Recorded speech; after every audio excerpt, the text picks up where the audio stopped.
Bismillah. Assalamualaikum sahabat. Sholat duha adalah ibadah sholat sunnah yang dilakukan pada awal waktu setelah 20 menit matahari terbit dan akhir waktu di seperempat siang.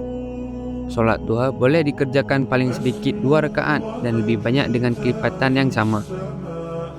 Kerjakanlah sholat subuh, kemudian tinggalkanlah sholat hingga matahari terbit sampai matahari naik.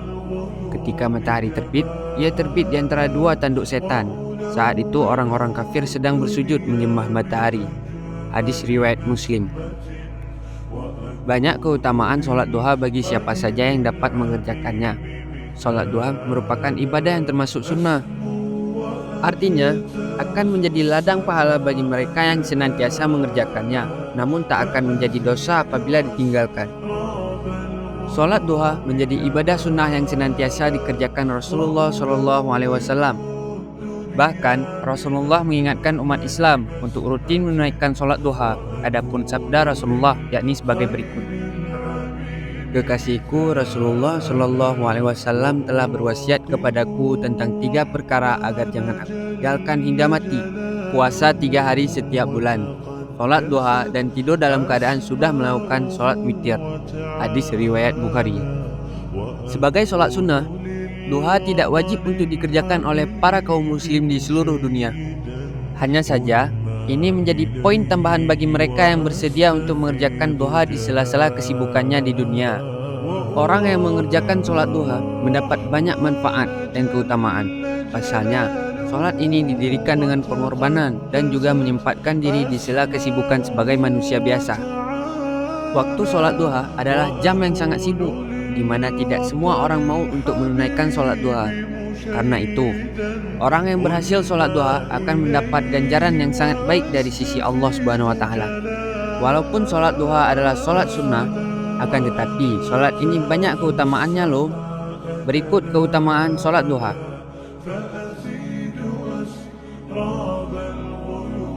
Sholat duha adalah jaminan dicukupkan rezeki. Keutamaan sholat duha yang pertama yaitu diberikan rezeki yang cukup bagi umat muslim yang melaksanakannya, bukan tanpa dasar. Keutamaan ini sesuai dengan pernyataan Rasul dalam hadis berikut yang artinya, Allah Azza wa Jalla berfirman, "Wahai anak Adam, jangan sekali-kali kamu malas mengerjakan 4 rakaat pada awal siang sholat duha. Nanti akan aku cukupi kebutuhanmu pada akhirnya sore hari." Hadis riwayat Daud, Ahmad, dan Tirmizi. Jadi, dengan melaksanakan sholat duha sebanyak 4 rakaat, sahabat sudah dapat memperoleh jaminan dicukupkan rezeki. Sholat duha adalah pengugur dosa. Barang siapa yang melaksanakan sholat duha, hal itu akan menggugurkan dosa-dosa yang telah diperbuat oleh hamba tersebut.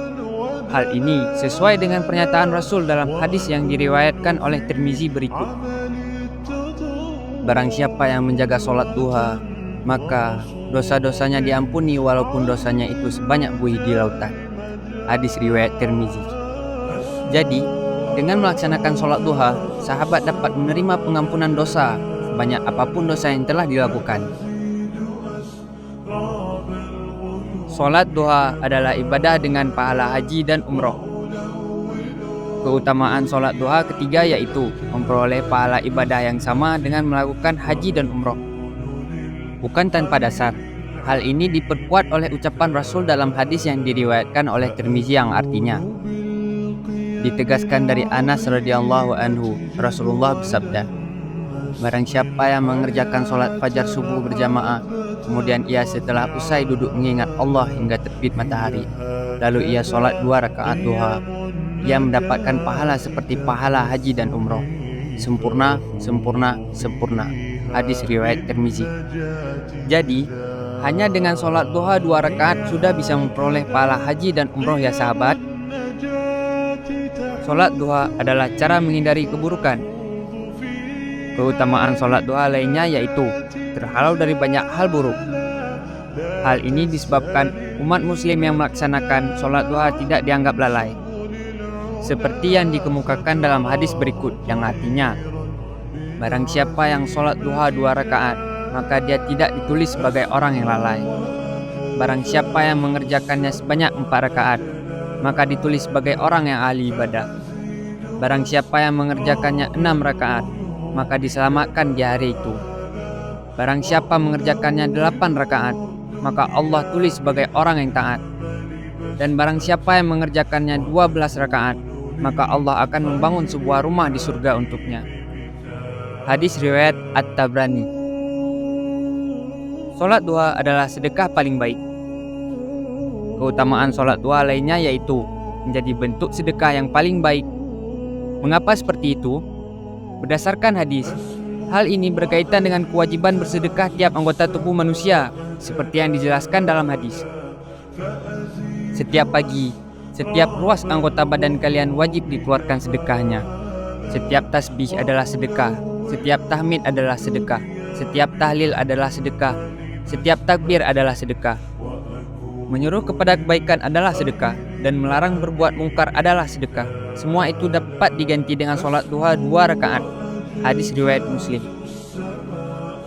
Jadi, dengan melaksanakan sholat duha sebanyak 2 rakaat, mampu memperoleh pahala yang setara dengan bertasbih, bertahmid, bertahlil, bertakbir, meminta orang melakukan kebaikan, dan melarang berbuat mungkar. Sholat duha adalah penyebab dibuatkannya tempat di surga. Keutamaan sholat duha ke-6 ialah akan memasuki surga lewat pintu khusus orang yang banyak melaksanakan sholat sunnah ini. Hal ini diperkuat oleh pendapat Rasul yang diriwayatkan oleh Tabarani dalam hadis berikut. Sesungguhnya di surga ada salah satu pintu yang dinamakan pintu duha. Bila yang datang hari kiamat, malaikat penjaga pintu surga memanggil, "Mana ia yang melazimkan sholat duha? Inilah pintu kalian, maka masukilah dengan kasih sayang Allah." Hadis riwayat Tabarani. Udara pagi yang segar dapat bermanfaat bagi pernapasan dan jantung. Selain itu, waktu pagi merupakan waktu yang tepat untuk menggerakkan semua otot yang masih kaku supaya badan tetap fit dan peredaran darah menjadi lancar. Rajin sholat duha juga membantu menyehatkan persendian dan tulang. Berwudu sebelum sholat juga membantu membuat wajah terlihat awet muda. Oh iya, satu lagi. Adapun doa yang biasa dipanjatkan oleh Rasulullah setelah sholat duha. Allahumma ghfirli wa tub alayya innaka antat tawwabur rahim selama 100 kali. Tidak terdapat hadis dari Nabi SAW yang sahih dan sharih atau tegas mengenai doa setelah sholat duha ini.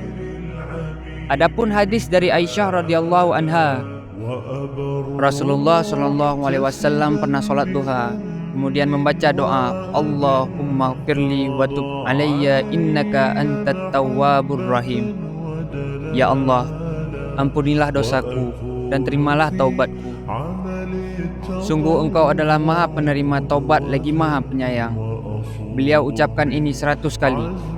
Hadis riwayat Al-Bukhari dalam Al-Adabul Mufrad, disahihkan Al-Albani dalam Sahih Al-Adabul Mufrad. Itulah informasi tentang keutamaan sholat duha. Semoga infonya bermanfaat ya. Demikian kiranya yang bisa saya sampaikan. Kurang lebih saya mohon maaf jika ada yang salah kata yang terucap. Dan atas perhatiannya saya ucapkan terima kasih yang sebesar-besarnya. Akhir kata saya ucapkan wassalamualaikum warahmatullahi wabarakatuh.